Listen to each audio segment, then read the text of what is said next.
Hello, I'm Ellen Codiff, Editor-in-Chief of Food Channel Pro. We're continuing our video series, Leaders with Guts, with Craig Culver.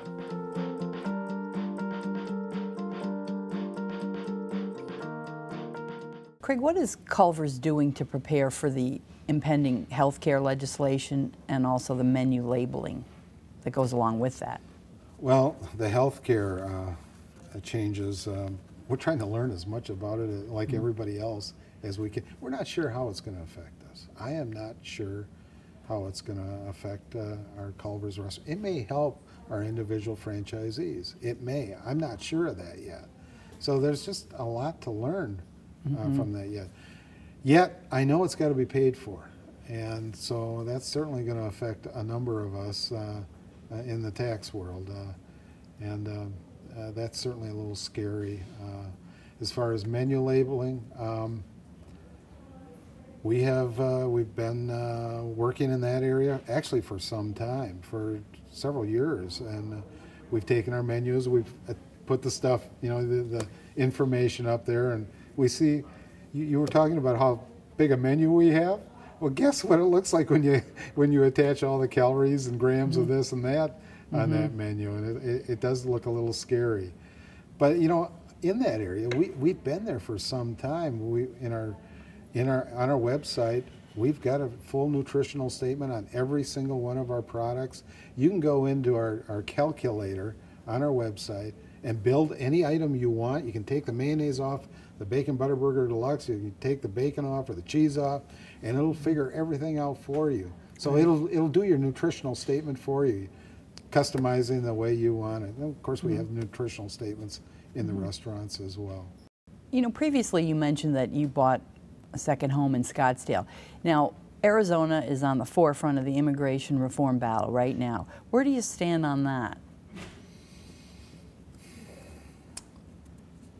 We've got 5 restaurants open in Phoenix as well, and we're about to open our 6th, and we'll probably have 10 restaurants in less than another year. And I'm not sure where we stand on it. Right now, our Phoenix restaurants we're doing very well with how things stand.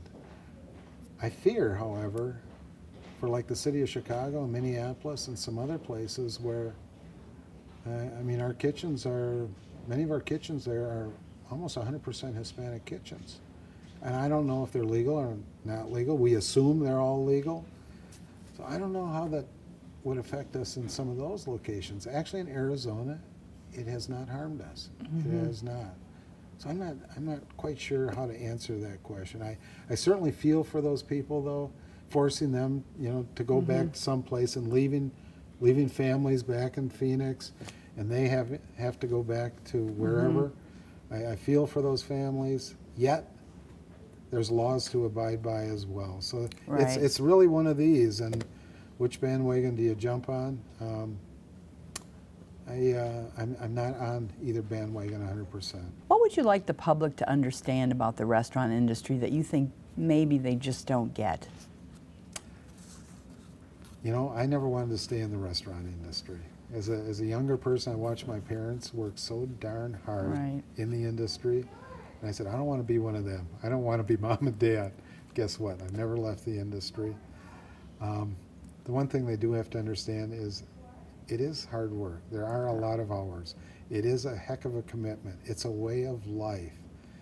And if you enjoy that way of life, if you enjoy engaging with lots of other people, whether it's guests or your team members, I'm guessing you might enjoy being in our industry.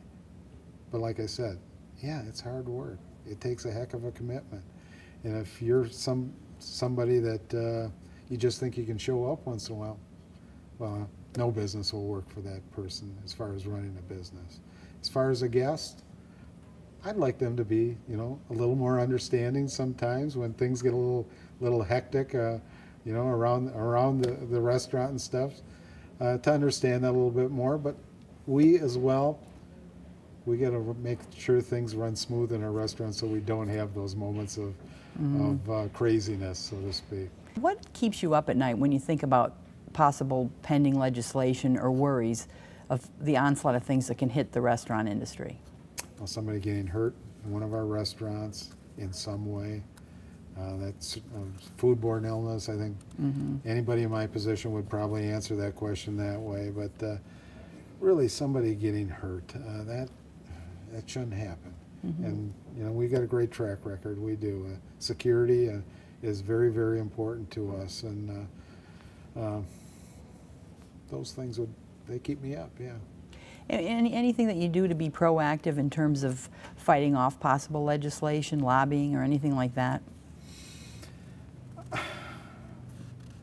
I'm active in that area as far as state legislators. I do attend on occasion, or folks from my staff will go to Washington D.C. when we have our industry days there. But I get together with our legislators here actually on a regular basis. I was just at a fundraiser last week for a gentleman that wants to become governor of Wisconsin. So I'm active there, and I certainly get calls from all of them, I'll tell you that. Do you think the public at large understands the margin pressures that restaurateurs face? No, I don't think so. I don't think they understand margins of any business for that matter. People see people in a restaurant and they assume it's all profit. Well, as we all know, it's far from profit. So no, I don't think they truly understand. Are you very active with the Wisconsin Restaurant Association or the National Restaurant Association? I was very active with the Wisconsin Restaurant Association years ago. I'm not as active today. And the NRA, no. I'm sorry to say, I'm certainly a member, of course, and participate in some things, but I am not as active as I probably should be. Craig, where would you like to see the National Restaurant Association put their efforts moving forward to represent the industry?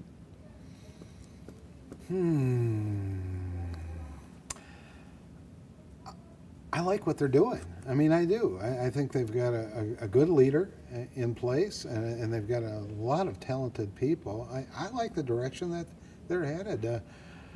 There's so much going on right now. There's so much legislation.